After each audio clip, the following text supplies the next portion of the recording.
Kacau. Kacau. Hidupku sungguh kacau.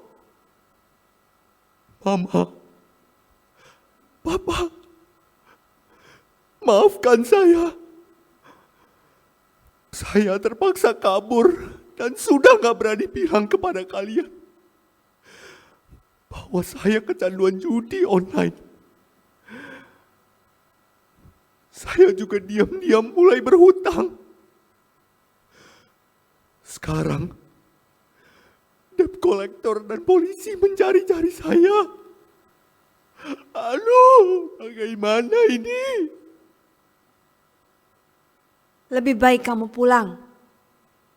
Pulang? Saya hanya akan menambah beban untuk mereka. Memangnya kamu pikir kamu punya solusi? Saya menyesal sudah membohongi mereka. Bukan hanya berbohong, tapi saya juga tidak pernah mendengar omongan dan nasihat mereka. Mereka pasti mengampunimu. Orang tua mana sih yang mau anaknya celaka? Ya, tapi saya sudah berkali-kali membuat mereka dalam masalah. Terakhir kali mereka melunasi hutang-hutang saya, Papa sudah bilang, ini terakhir kalinya Papa melunasi hutang-hutang kamu. Kelak kalau terjadi lagi, kamu keluar saja dari rumah ini. Adik-adik kamu masih perlu biaya untuk masa depannya.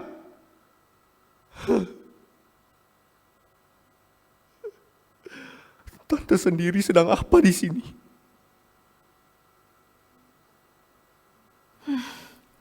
Dasar anak muda. Masalah kamu saja sudah seleher. Masih mau tahu urusan orang?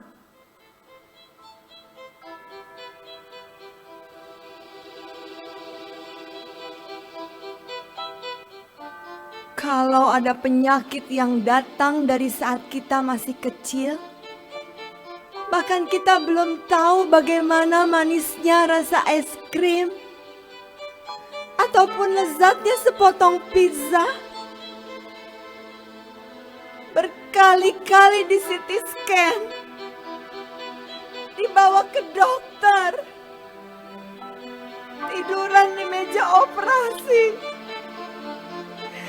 dan harus minum obat setiap hari selama bertahun-tahun. Apakah ini yang dinamakan kehidupan?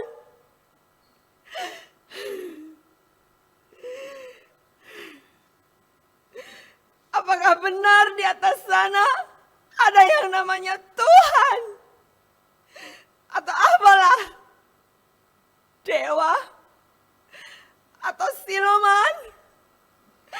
Atau siapapun yang menciptakan dan mengizinkan aku terlahir ke dunia ini? Aku tidak percaya kalian semua. Kalian pembohong.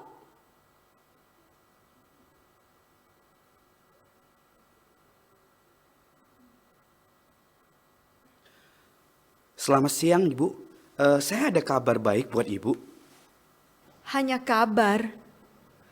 Buat apa aku harus mendengarkan kabar baik? Lagi pula, sudah tidak ada hal yang berbau kebaikan dalam hidupku. Kalau tidak ada kebaikan yang Ibu rasakan dalam hidup Ibu, nggak ada salahnya kok, Bu. Dengarkan sekali saja tentang kabar baik 5 jari ini, Bu. Jari jempol, artinya Tuhan baik. Sekalipun kita mengalami berbagai masalah dalam hidup ini, tapi Dia punya rencana yang indah buat kita. Kemudian, jari telunjuk, Bu. Artinya, kita semua orang berdosa dan karena dosa-dosa tersebut, kita mengalami penderitaan, ketakutan, dan kematian. Saya lanjutkan lagi ya, Bu ya. Jari tengah, artinya hanya Yesus satu-satunya juru selamat. Dia telah mengalami sakit yang teramat sakit dan penderitaan yang paling kejam sampai-sampai dia mati kehabisan darah. Ya, semua ini dilakukannya untuk Ibu menanggung segala kutuk dan dosa kita juga. tapi maut tidak mampu mengalahkannya. Dia bangkit pada hari ketiga dan kemudian Tuhan Yesus naik ke surga untuk menyediakan tempat bagi kita. Saya lanjutkan kembali, Bu. Jari manis artinya hanya oleh iman saja kita mampu melihat dan percaya akan anugerah keselamatan yang sudah disediakan secara cuma-cuma bagi kita. Terakhir Ibu, jari kelingking. Artinya kehidupan kekal pasti kita terima, di mana tidak akan ada lagi sakit penyakit, penderitaan, dan air mata. Terima kasih Ibu sudah bersedia mendengarkan berita kabar baik yang saya sampaikan. Silakan Ibu coba renungkan dan putuskan apa janji diri setahun ke depan.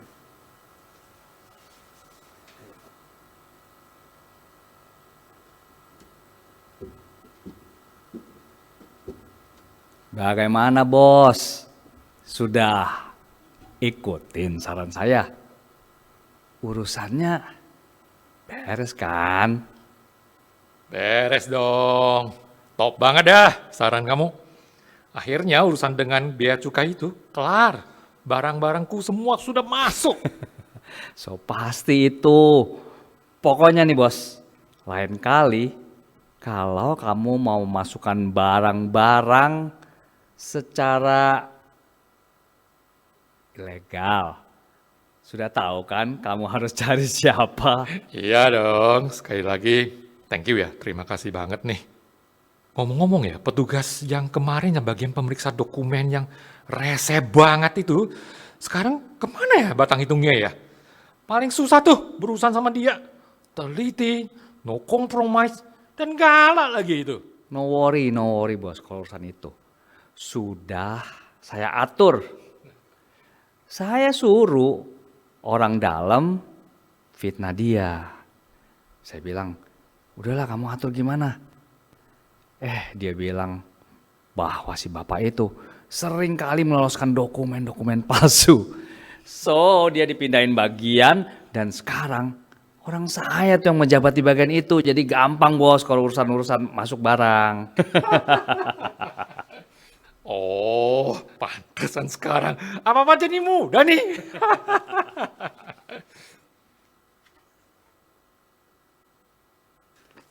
Nanti silakan bapak-bapak berdua renungkan juga ya dan putuskan apa janji diri setahun ke depan. You are my hiding place.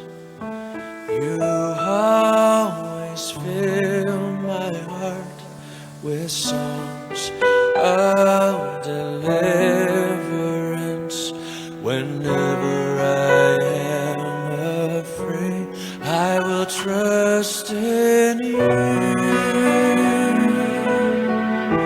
I will trust in you. Let the weak say I am strong in the strength of the Lord. You are my hiding place. You always fill my heart with songs of deliverance. Whenever I am afraid, I will trust in you. Saya tidak tahu apakah masih mampu berjanji. Selama ini, aku selalu mengingkari semua janji yang aku ucapkan. Apalagi janji diri untuk setahun ke depan. Jangan-jangan saya sudah mati dipukuli para penagih hutang. Mungkin saya akan masuk penjara. Atau hidup menggelandang karena diusir dari rumah orang tua. Saya menyesal. Dan saya mau bertobat.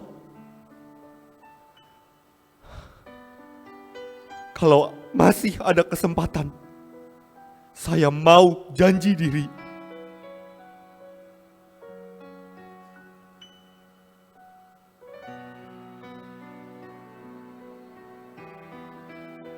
Mungkin aku nggak punya waktu setahun ke depan. Karena tumor di otakku sudah menekan lobus temporal. Dan aku tidak mungkin dioperasi lagi. Dokter bilang, hidupku paling lama tinggal 2 bulan lagi. Hidupku sebentar lagi game over. Tapi aku mau membuat janji diri di sisa waktuku yang ada.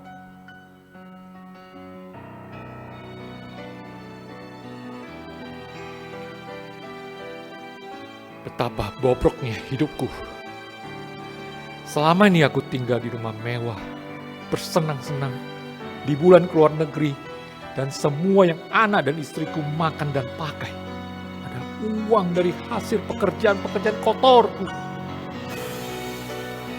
Aku mau berubah. Aku mau menjadi manusia baru. Inilah janji diriku setahun ke depan.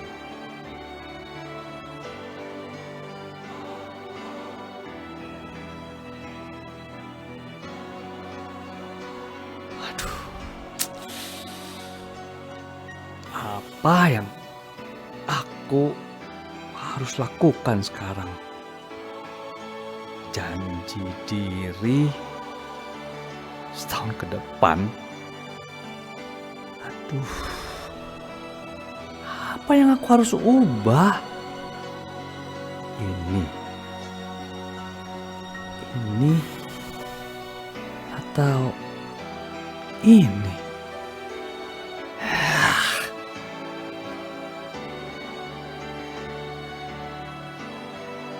Apakah sudah benar